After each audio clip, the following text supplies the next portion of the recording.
മത്സര പരീക്ഷയിൽ ഒഴിച്ചുകൂടാനാവാത്ത ഒരു അവിഭാജ്യ ഘടകമായി മാറുകയാണ് ലിംഗം എന്നുള്ളത്. വളരെ ലളിതമായ ചോദ്യം തന്നെയായിരുന്നു. സഖാവ് എന്നതിൻ്റെ സ്ത്രീലിംഗ ശബ്ദം ഏത്?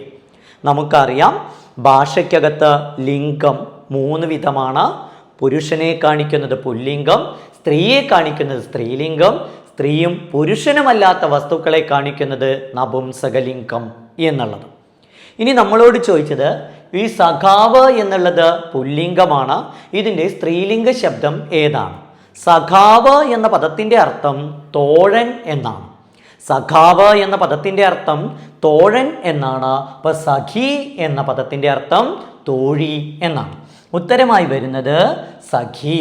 സഖാവ് സഖി, ധീരൻ ധീര, സുധൻ സുധ, ഭവാൻ ഭവതി എന്നൊക്കെ വന്നു കഴിഞ്ഞാൽ ഇത് സ്ത്രീലിംഗവും പുല്ലിംഗവുമാണ്.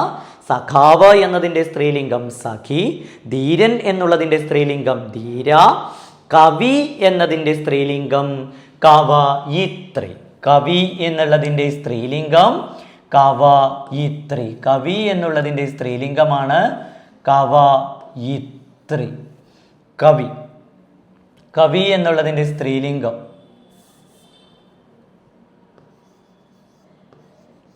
കവി എന്നുള്ളതിൻ്റെ സ്ത്രീലിംഗമാണ് കവയിത്രി.